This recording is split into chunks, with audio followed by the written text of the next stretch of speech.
Je m'appelle Aurélie, j'ai 25 ans, je suis étudiante infirmière en 3e année à l'IFSI Théodore Simon.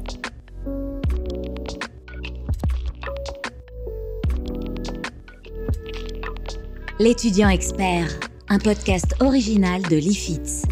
Un podcast par les étudiants infirmiers pour les étudiants infirmiers.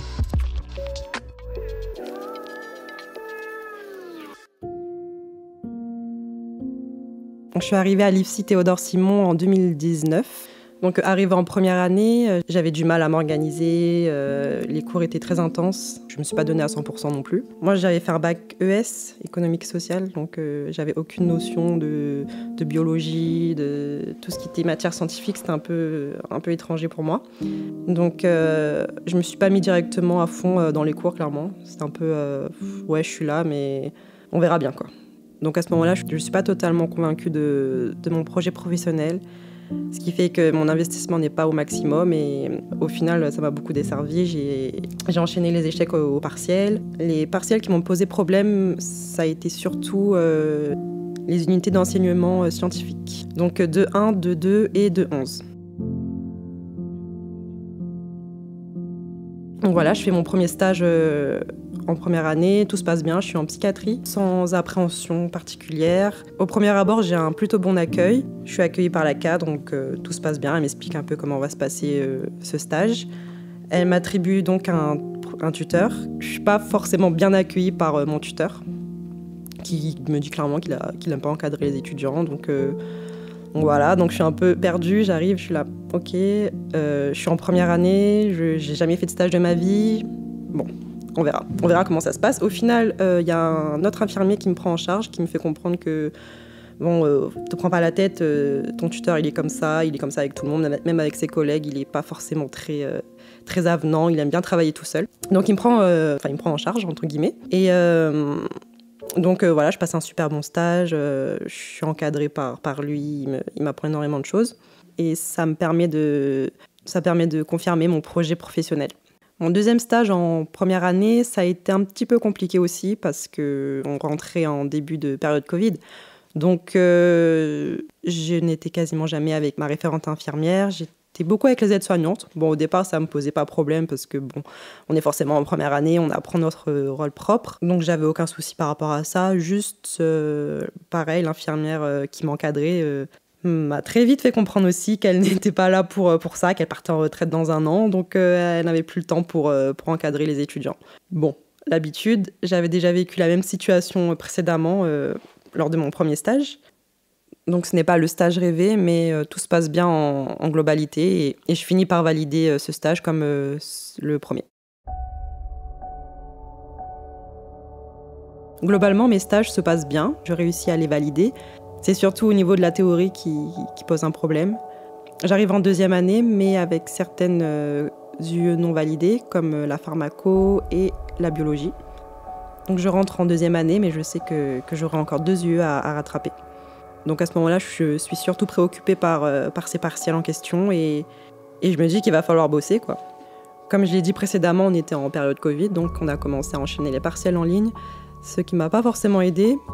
Je me suis complètement laissée aller, entre guillemets.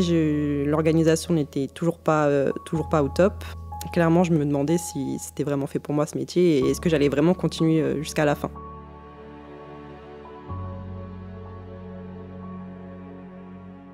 Je commence mon premier stage en 2e année en cardiologie, donc mon premier stage en milieu hospitalier. Donc en gros, j'arrive à ce stage avec beaucoup d'appréhension. Et avant de commencer ce stage en cardiologie, on m'a d'abord affectée en renfort aide-soignante dans le même hôpital, en médecine. Donc ça se passait bien. Quand j'ai commencé mon premier soir, parce que du coup j'ai été de nuit à ce stage, on me fait tout de suite comprendre qu'on a une certaine exigence vis-à-vis des stagiaires. Personnellement, je sais que je n'ai pas toutes les connaissances nécessaires, ni les connaissances techniques. Mais même avant d'avoir pu montrer ce que je savais faire, les infirmières m'ont fait comprendre qu'en 2e année, j'étais censée savoir perfuser, j'étais censée savoir avoir déjà acquis ces gestes techniques. Et pareil pour les connaissances. Donc, elles sont plutôt exigeantes. En plus de la pression du stage, j'ai rencontré également des problèmes personnels, ce qui n'a pas facilité mon intégration dans ce stage. J'allais à la boule au ventre, je vomissais le matin. Clairement, je voulais arrêter la formation et plus donner de nouvelles. Enfin, je sais que c'est pas très mature et c'est pas bien de faire ça, mais sur le coup, je voulais penser qu'à moi. J'avais un ami qui m'a beaucoup soutenue à ce moment-là. Donc, lui, il me disait, mais pense à ta santé mentale avant tout. Au pire, tu fais une pause dans ta formation et tu reprendras une fois que tout ira mieux. Mais dans ma tête, c'était fini. Je voulais plus faire cette formation. C'est la première fois que je rencontre un stage qui se passe mal. Donc je suis clairement démunie, je ne sais pas comment réagir, je ne sais pas quelle réaction avoir. Je sais qu'il faut appeler l'école, c'est la moindre des choses, appeler le stage.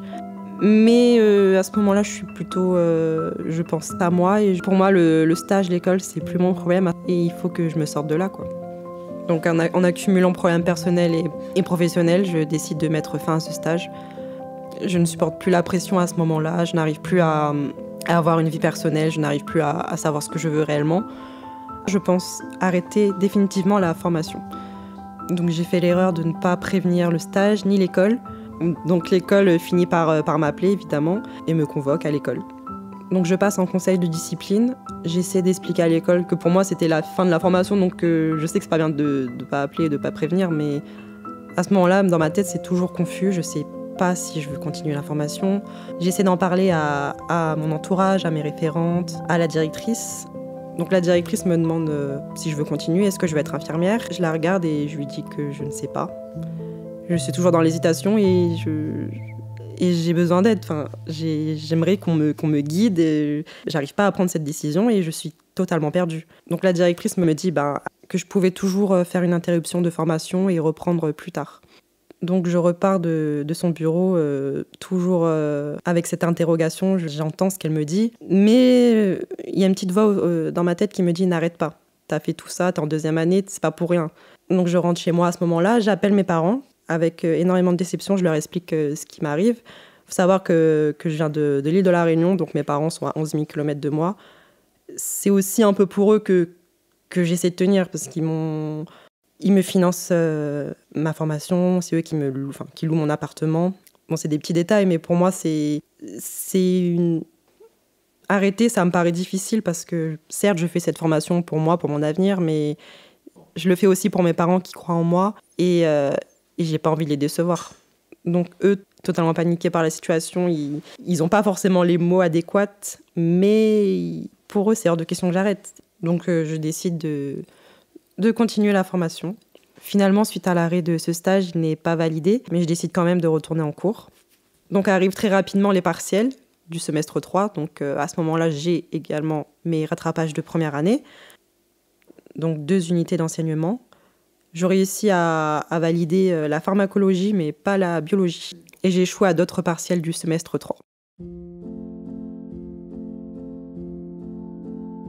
Donc après avoir enchaîné tous ces échecs, je perds encore un peu plus confiance en moi et j'ai toujours cette interrogation de savoir est-ce que je vais continuer ou pas la formation. Mais toujours déterminée, je continue et je persévère. Arrivé en semestre 4, je décide de moi-même de faire un stage à La Réunion pour pouvoir me changer les idées, être auprès de ma famille, auprès de mes proches. Donc je fais ce stage en libéral avec une personne que je connaissais. Donc ça me permet de souffler, d'être totalement à l'aise dans ce stage et de reprendre confiance en moi, du moins essayer. Après ce stage en libéral qui se passe très bien, je reprends petit à petit confiance en moi, donc je retourne en cours soulagée et déterminée. J'ai toujours des partiels de rattrapage du semestre 3, mais également du semestre 1. Il faut savoir qu'on ne peut pas passer en 3e année si on a encore des rattrapages de première année. Donc ce partiel est totalement décisif de la suite de ma formation. Je passe mes partiels du semestre 4 et ça se passe globalement très bien.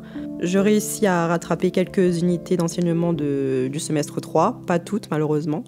Mais c'est surtout l'unité d'enseignement du semestre 1 qui va poser problème car j'échoue encore une fois à la 2-1. Ça, je l'apprends le jour de la rentrée de la 3e année. J'avais commencé mon premier jour de stage. Il faut savoir qu'en 3e année, on commence notre année par un stage. Donc je reçois un coup de fil de ma référente qui m'explique que malheureusement, je ne devrais pas retourner en stage car je redouble. Je m'y attendais un petit peu. Mais on est forcément déçus d'apprendre ça alors qu'on a déjà commencé la formation de 3e année. Donc je m'y attendais, mais à ce moment-là, je suis quand même déçue de moi. Je me dis que je ne me suis pas donnée au maximum et que j'aurais pu faire mieux. Le stage de semestre 5, donc, il démarre dès début septembre et la CAC des unités d'enseignement donc, de rattrapage se fait également début septembre. Donc il se peut que des étudiants donc, qui sont en stage de semestre 5 apprennent au début de leur stage qu'ils sont en situation de redoublement. Donc à ce moment-là, je préviens la cadre de mon redoublement. Je pars totalement déçue, totalement dégoûtée. Je me dis que je me remets toujours en question et je me demande encore une fois, est-ce que je dois continuer? Est-ce que c'est vraiment fait pour moi? Est-ce que je vais réussir à tenir alors que j'enchaîne les échecs au fil des années? Suite à cela, on me dit que je vais devoir changer de référente pédagogique, que je vais devoir évidemment changer de classe. Donc c'est un peu compliqué en sachant qu'on crée des liens, qu'on était un petit groupe bien solide, bien solidaire. Donc on me donne le numéro de ma nouvelle référente pédagogique avec qui j'ai rendez-vous très rapidement. Ce qui m'a tout de suite plu avec elle, c'est qu'elle n'a pas eu de jugement vis-à-vis de moi. Elle a tout de suite eu un regard neutre et elle aurait très bien pu avoir un préjugé et se dire que ça allait être compliqué, mais pas du tout. Elle a tout de suite été neutre et clairement on est parti de zéro. Clairement j'ai eu de la chance parce que ça aurait très bien pu jouer sur mon parcours. Parce qu'à ce moment-là, j'étais toujours en interrogation, je ne savais toujours pas si je voulais continuer. Ça a duré très longtemps, cette phase. Et c'est grâce à elle, clairement, que je me suis reboostée, que j'ai pris confiance en moi. Elle m'a tout de suite dit, bon, on repart de zéro. Ça arrive d'avoir des soucis dans son parcours. Et voilà, il faut que tu reprennes confiance en toi. Tu as des connaissances, t'es pas nul, quoi. Et il fallait que j'entende ça de la part de formatrices, de la part de mon entourage. J'avais besoin d'entendre, pas des compliments, mais me sentir rassurée vis-à-vis de l'équipe pédagogique. Et je la remercie énormément pour ça. Je lui ai déjà expliqué, mais c'est vraiment grâce à elle que j'en suis arrivée là aujourd'hui. Donc l'étudiant qui est en situation de redoublement, il peut rencontrer donc plusieurs difficultés. Il va s'intégrer dans un nouveau groupe. Ça peut être un problème pour cet étudiant. L'autre difficulté, c'est qu'il change également de référent pédagogique, mais ce nouveau référent pédagogique va refaire le point donc, sur ses acquisitions. L'objectif pour lui, c'est effectivement de mesurer sa progression dans la construction de ses compétences, mais également voir toutes les difficultés effectivement d'apprentissage théorique, mais également clinique qu'il aurait pu rencontrer au cours de ces années précédentes. L'idée, c'est de recréer avec lui une relation de confiance. On fait table rase de ce qui s'est passé, enfin table rase entre guillemets. On voit les insuffisances, mais on travaille ensemble sur tous les éléments qui vont permettre à l'étudiant de progresser dans la construction de ses compétences, dans ses différents apprentissages. En tout cas, on n'a pas d'a priori sur l'étudiant en lui-même. On va l'accompagner et on va lui accorder un accompagnement individualisé au même titre que tous les autres étudiants, avec pour seul objectif de l'accompagner jusqu'à la diplomation. Donc je suis reboostée par ma nouvelle référente. Je suis motivée à réussir mes partiels et mon stage de rattrapage. Donc j'ai un stage de rattrapage à rattraper en automne. J'ai également les unités d'enseignement du semestre 3 et une unité d'enseignement du semestre 1.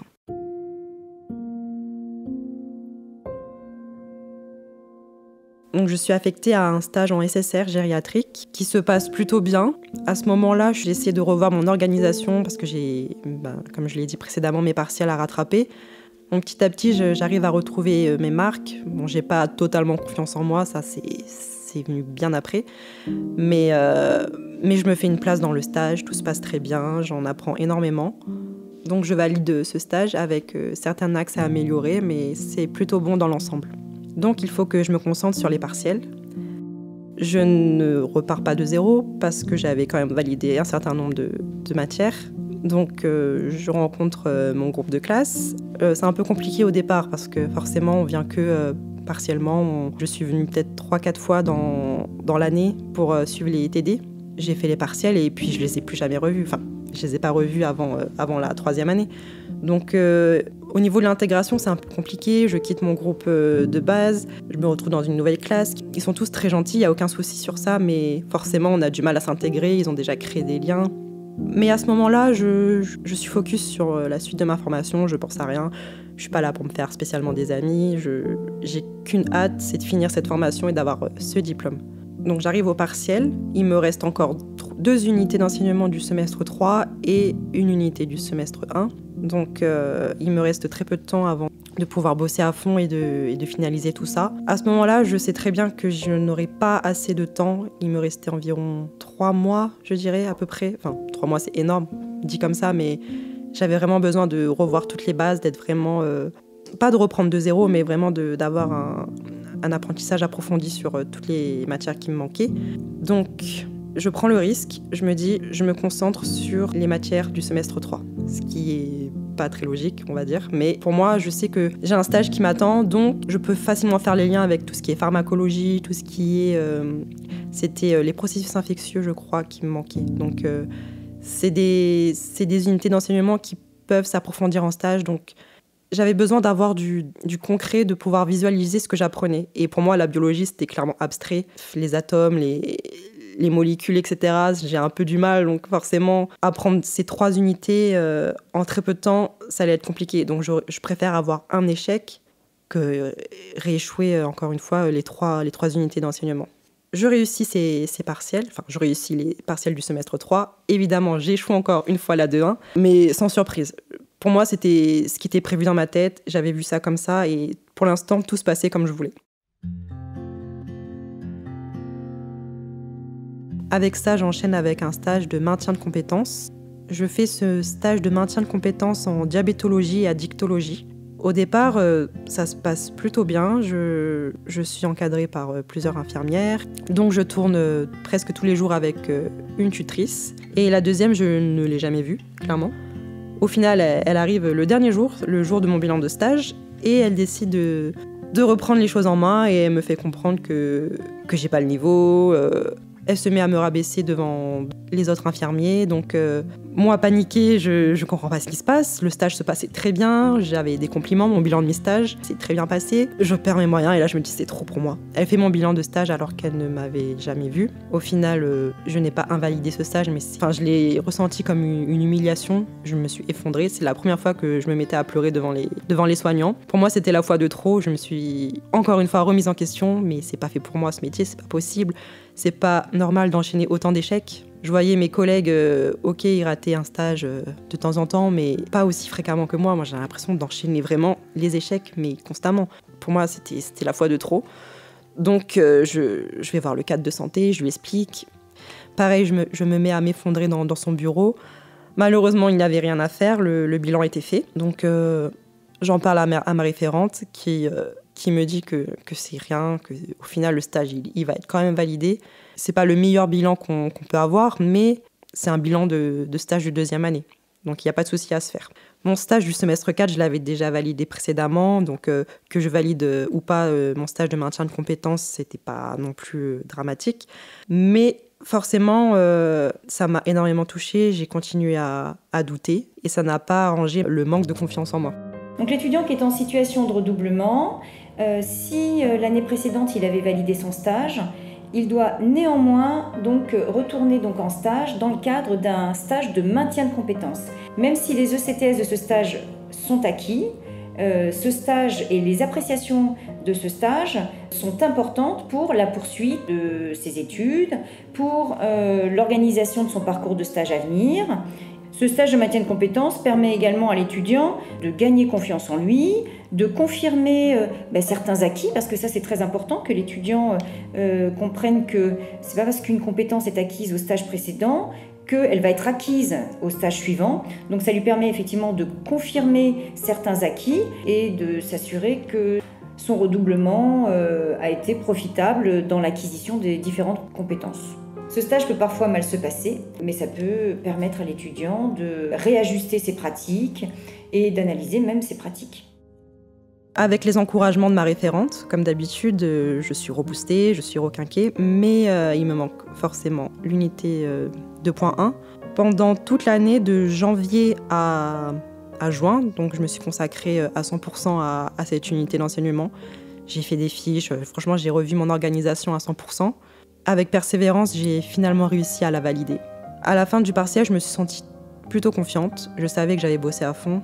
J'avais répondu à toutes les questions sans souci. Donc pour moi, c'était bon, mais il fallait attendre le mois de septembre pour avoir eu la confirmation de mon passage en 3e année. Donc l'été a été très compliqué, j'étais dans le doute, encore une fois. C'était un enchaînement de stress et j'avais qu'une hâte, c'est d'avoir les résultats du partiel.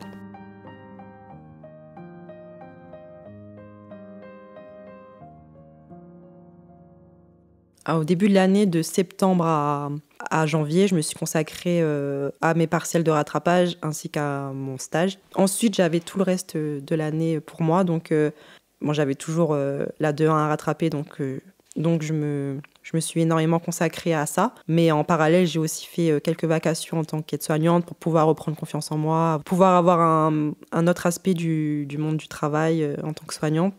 Donc le fait d'avoir fait des vacations en tant qu'aide-soignante, ça m'a clairement confortée dans l'idée de devenir infirmière. J'ai pu me positionner en tant que professionnelle et non plus en tant qu'étudiante. Ça a clairement confirmé mon projet professionnel.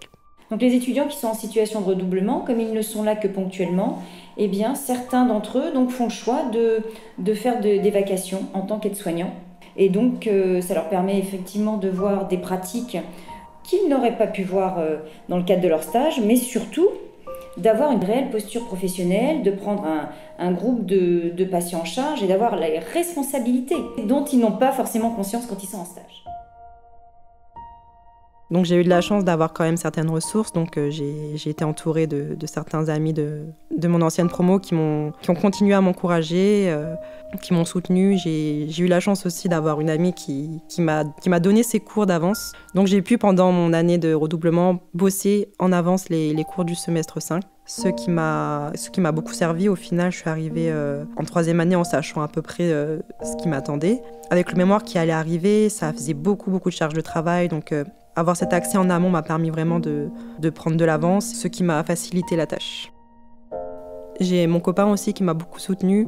J'ai ma famille qui prenait de mes nouvelles tous les jours pour savoir si je tenais le coup. Ma référente pédagogique m'a beaucoup soutenue, elle prenait de mes nouvelles régulièrement. Et ça a été une ressource essentielle pour moi. Donc arrivée en 3e année, je commence directement par un stage qui se passe pas très bien, mais je réussis à le valider. Ensuite, j'enchaîne avec 2 autres stages qui se passent très bien. C'est la première fois que je rencontrais des lieux de stage où ça se passait aussi bien. Donc voilà, là je reprends confiance en moi totalement.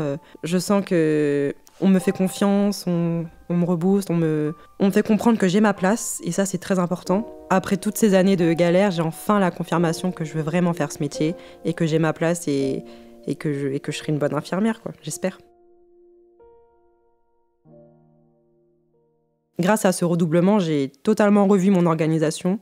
J'ai revu ma façon de travailler, mes méthodes. Donc, j'ai pu valider tous mes partiels de 3e année. C'est la première fois de toute la formation que j'arrive à valider entièrement tous mes partiels. Et puis, il y a eu le mémoire. De par les difficultés que j'ai pu rencontrer, notamment en stage, j'ai décidé de faire mon mémoire de fin d'études sur l'encadrement des étudiants infirmiers. J'ai pu m'appuyer sur mes expériences pour faire un mémoire solide. J'ai pris énormément de plaisir à travailler dessus. Les difficultés que j'ai rencontrées en stage, au final, ça m'a permis de ressortir du positif. J'ai pu construire mon mémoire de fin d'études sur le thème de l'encadrement, donc déterminer ma situation d'appel, pouvoir construire un mémoire qui me correspond, un mémoire que j'avais envie de défendre. Et aujourd'hui, je sais quelle soignante je veux être et quel encadrement j'aimerais donner à mes futurs étudiants. Au final, ce redoublement, il a été nécessaire, il a été constructif.